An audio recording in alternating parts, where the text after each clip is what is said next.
In the flicker of dawn, mist rises over the rolling hills of Virginia. In that half-light, the land seems to breathe itself. Every tree, every furrow carries memory. The land, once empty, now carries the weight of ownership and ambition.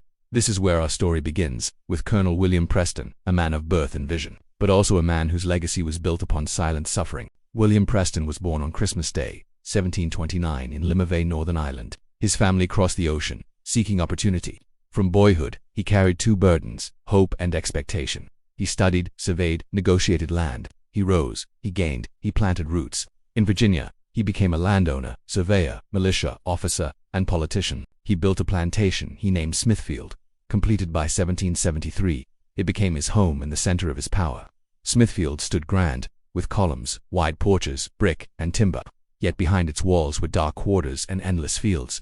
Here slaves toiled in the sun, bending under heavy loads. Their names are forgotten. Their labor built Preston's wealth. He rose in public life. He became a member of the Virginia House of Burgesses. He signed the Fincastle resolutions. He led militia forces in frontier wars. He spoke of liberty and justice. But the liberty he spoke of was not for all. His plantation grew. His influence spread. His children would become governors and politicians, rulers of the South. The Preston dynasty was revered, but beneath its glory lay the cries from the fields. Every glory casts a shadow. Every power demands a cost. On the frontier, danger was constant. Indian raids, land disputes, and bitter winters shaped his world. Preston's name appeared on countless maps and land grants. He used his power to expand his reach, to control land, to enforce order. Every acre meant more bodies in bondage, more nights of the overseer's lash, more whispers of rebellion in the dark. The plantation was not just soil and crop, it was a machine of control, fueled by fear. We do not know the names of all who suffered under Preston. The records are silent, the letters vague. But wherever the tobacco rose stood tall, shadows lingered. In Smithfield's parlor, Preston sat with maps and ledgers. He planned, he calculated, he dreamed of legacy. He thought little of the cost. The land had promise, and he would claim it. But beneath that promise, the ground began to tremble. At night, in the cabins and fields, whispers spread. Escape, revenge, freedom. Across the colonies, talk of liberty filled the air. And among the enslaved, a question began to rise: why not us? This is the truth behind the man celebrated in history books. His greatness stood on broken backs. His legacy rooted in pain. And the soil of Smithfield would not stay silent forever. The midday sun beat down on fields of tobacco and corn, turning leaves into shadows. From a distance, Smithfield looked powerful, ordered, but in the hush between the rows, a different world breathed. Between 1774 and 1865, nearly 190 people were enslaved at Smithfield. Some worked under the open sky planting, tending livestock, doing skilled trades like carpentry. Others served inside the house cooking, cleaning, caring for the Preston family, even cradling the children when they cried. William Preston's ambition was vast. His first plantation, Greenfield, was built from land he surveyed and claimed. He purchased 16 Africans from the slave ship, True Blue, in 1759. Greenfield grew to over 1,200 acres by the 1770s. In 1773, Preston moved to Smithfield, building a grand house to serve as his seat. The fields stretched, the barns stood tall, and the order of his world ascended. But beneath that order, the world of the enslaved was hostile, hidden, and full of tension. Inside the manor, the lifeblood of Preston's household moved through hidden corridors. Enslaved workers handled intimate tasks, cleaning bedrooms, stoking fires, emptying chamber pots, carrying water, sewing garments. Even as Preston spoke of land, freedom, and power in public, his home ran on the invisible labor of those who had no rights, no voice. Each time Preston died or property was divided, enslaved families were torn apart. In 1806, 51 people belonging to his estate were distributed among heirs. In 1847, nearly 100 enslaved individuals were divided among his descendants. For them, every legal document, every inheritance dispute, every shift in power was danger. Every division meant someone unknown was sent away, never to return. At night, the plantation grew silent but for distant murmurs. In the slave cabins, faint candlelight glowed. Some whispered of escape, some whispered of vengeance, some whispered the names of lost children. The master's house stood unmoved, but shadows shifted in the dark. Preston never walked among those whispers. He built his legacy from survey lines and political power. He fought wars, signed resolutions, commanded men, but the ground he walked on was soaked in labor, in pain, in stories untold. He died in 1783, collapsing at a militia muster. Publicly, the cause was stroke or heat. Privately, the land watched and waited. The house continued, the fields continued, the fields continued, the shadow world continued in silence. In the next part, the silence becomes fracture, revolt threatens. Freedom whispers louder. and Preston's world begins to tremble. At the edge of dawn, mist hugs the ridges of frontier Virginia. Smoke from distant chimneys drifts slow. In that half-light, men prepare for war, others brace for what will break them. William Preston, now in the heart of his power, finds his ambitions stretched between two worlds, the cultivated order of plantation life and the fierce disorder of warfare on the frontier. He had already built Greenfield, the first holding that stretched over 1,200 acres by the 1770s. But as his land holdings grew, so did the threats. Native American attacks, competing claims, raids, unsettled frontiers. These forces pressed on the borders of his domains. To protect his holdings, he became more than a planter, he became a defender.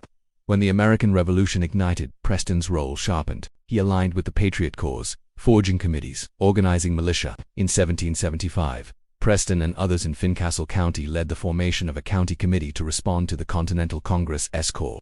He marched between duty to his land and duty to his class. On one side, his public life, serving in the House of Burgesses, signing resolutions, leading surveys, legislating, standing among Virginia's colonial elite. On the other side, his private life. The plantations still needed overseers, enslaved laborers, order. The plantation machine could not pause for war. Preston faced an internal war between ideology and practice. He spoke of freedom from British tyranny, yet he continued to own human souls. He commanded men into battle, yet his own power rested on the silence of those he enslaved. At the same time, wars raged along the frontier, conflicts with native tribes, disputes over land, raids into the wilderness. Preston led men to defend settlements, to push back, to maintain the fragile border of Virginia. Loyalist neighbors, too, cast shadows. In the lowlands and hill country, not all were patriots. Some clung to the crown. Preston had to secure or suppress dissent at home even as he fought abroad. Inside Smithfield, the enslaved watched. They saw their master ride away to war. They heard gunfire echo in the distance. They felt the possibility of weakness in his absence. Some may have questioned, if the master leaves, will the chains loosen? Some may have listened for raiders, or plotted their own escape. The plantation seemed immovable, yet its foundations trembled. Preston's final years were filled with personal grief. In 1782, his daughter Anne died at 13. He lost children. He faced disease, stress, and the exhaustion of constant conflict. Yet he labored on, managing lands, defending borders, consolidating legacy. Then came June 1783. While attending a militia muster near Price's Fork in Montgomery County, Preston collapsed.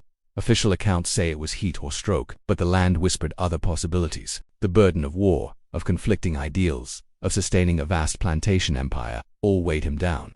He died. The man who crossed frontiers, claimed lands, fought battles, and built dynasties, fell away from the house he built, but his lineage endured. His plantation passed to his wife Susanna, then to his children. Smithfield remained a seat of power even as the country changed around it. The fractures, however, never healed. The paradox of a man who spoke of liberty while owning slaves haunted his descendants. The fields whispered, the cabins remembered. The land never forgot the cost. When you walk through Smithfield today, the walls are silent. The manuscripts, the ledgers, the maps lie dusted. But beneath the stillness, echoes remain of conflicts fought, promises broken, and power built on pain. The air grows thick with history. The walls of Smithfield stand quiet, worn by centuries of wind and memory. The estate never became empty. It lived on in bloodlines, in politics, in the destinies of land and people. The story did not end with Colonel Preston's death. It fractured, echoed, and regenerated. After Preston died in 1783 at a militia muster near Price's Fork, his home and holdings passed to his wife, Susanna Smith Preston. She remained at Smithfield for more than 40 years. Her stewardship preserved the estate not just as land, but as the heart of a legacy. Their children inherited more than property. They inherited power, expectation, and the burden of their father's contradictions. William and Susanna had 12 children. Among them was James Patton Preston, who became governor of Virginia from 1816 to 1819. Their grandson, William Ballard Preston, served as a U.S. congressman and Virginia's Secretary of the Navy, and later played a role in the Confederacy. The mansion of Smithfield stood as a symbol. Built between 1772 and 1774, it was both home and monument.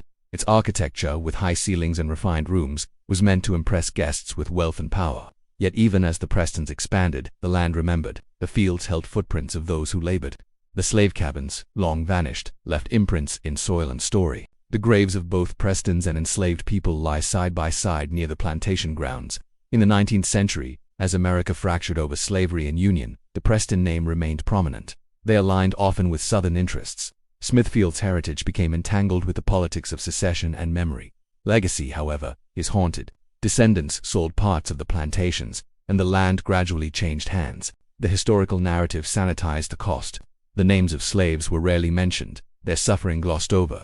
Smithfield remained in the family until 1959, when Janie Preston Bower Lamb, a great-great-granddaughter, donated it to the Association for the Preservation of Virginia Antiquities, transforming it into a museum. In museum corridors, visitors see portraits of noble Prestons, documents of founding, maps of expansion, but they rarely see the ledger sheets listing enslaved people, or the tools left behind, or the soil bearing unmarked graves. The silence is intentional, yet historians and descendants have worked to recover those voices. The stories of those enslaved at Smithfield are resurfacing, tracing families, mapping journeys, and recognizing that 16 enslaved Africans purchased in 1759 laid the foundation for decades of forced labor and quiet resistance. Greenfield, Preston's earlier plantation, burned and lost its main house long ago. Only a few outbuildings remain. Yet even in its ruins, the memory speaks of ownership and the lives it consumed. Today, Smithfield stands as a historic museum on the National Register of Historic Places. Its restoration preserved grand rooms and hidden spaces beneath. The museum now tells the full history of colonists, of the Prestons, and of the enslaved community. But for every exhibit, there remains a gap. The absence of names unrecorded, the absence of children torn apart, the absence of grief and defiance. The plantation, once a private domain, now bears witness. On warm evenings, visitors walk the grounds. Some stop by the cemetery, reading names and dates. Some pause at the shadows of the garden. Some wonder how many lives passed unnoticed, how many dreams were buried. History is a house built on many foundations. The Prestons built theirs on stone, on laws, on pride. But beneath it lies earth stained with toil and sorrow. Beneath, the bones of the enslaved remained uncounted, unnamed, uncelebrated. Their ghosts live in the wind that courses through the fields, in the cracks of the walls, in the hush between a guide's words and the echo of a visitor's steps. Time hushed. Centuries passed. The walls of Smithfield stood. The fields stretched beyond sight. The name Preston lived on in archives, in maps, in the textbooks of Virginia. But history is never silent. It calls across the years, demanding to be heard. In 1959, Janie Preston Bower Lamb, a descendant of Colonel William Preston, donated Smithfield to the Association for the Preservation of Virginia Antiquities. The house became a museum. Its purpose shifted from private seat of power to public keeper of stories. But the early exhibits were cautious. The narrative favored architecture, lineage, and ambition. The lives of the enslaved were brief mentions. The silence continued. Only in recent decades have the voices of the enslaved families from Smithfield begun to emerge. Historians have traced their lives, their endurance, and their legacy beyond 1865. Today, historic Smithfield acknowledges this truth. Its mission now centers on telling the stories of everyone who lived there, the Prestons and the enslaved community. It recognizes that its beauty was built on injustice. Visitors step into rooms once filled with power. They walk gardens shaped by enslaved hands. They move through basement exhibits holding fragments of daily life. In every corner there is an invitation to remember, to face what was hidden. The land itself remembers. Smithfield is listed on the National Register of Historic Places and the Virginia Landmarks Register. It stands under preservation by Virginia Tech and the foundation that manages it. Public records describe it as the home of William Preston, surveyor, politician, and Revolutionary War officer who opened much of the region to settlement. But those same grounds hold deeper truths, the scars of lives enslaved and forgotten. To remember Colonel William Preston is to face contradiction. He was a builder, a fighter, a leader. He shaped borders and built a dynasty. But his rise stood on the labor of people denied their own freedom. Their names were not recorded, but their presence shaped everything he built. The haunting remains, in local stories, in family memories, in the quiet air of Smithfield. One question endures: who built this legacy? Who carried the weight? Who was erased? Some want to honor the grandeur, others demand truth. The reckoning lies between both. Justice begins with acknowledgement, naming the forgotten, preserving their stories, giving voice to those who had none. The Preston descendants shaped much of Virginia's history. Their name is tied to institutions like Virginia Tech, whose land borders historic Smithfield. The name still carries weight, but memory must now share the space with those whose labor built it. Today, Smithfield's keepers host research, restoration, and programs that center descendant stories. They are rebuilding not the walls, but the truth itself. And for those who walk its halls in silence, the echo remains. The land remembers the footsteps of the enslaved. The walls remember the unsung voices. The dust remembers the tears. Colonel William Preston's story is not only history, it is a warning. Power built on silence will always return. A legacy that erases others leaves a wound. The only way forward is to listen to the faint echoes, to the buried fragments, and to those who still carry memory in their blood. If you stand on the rolling hills near Blacksburg at dusk, listen. The air moves through broken shutters. The floorboards creak as if under unseen steps. The house may be quiet now, but memory is not dead. It waits, it remembers, it endures.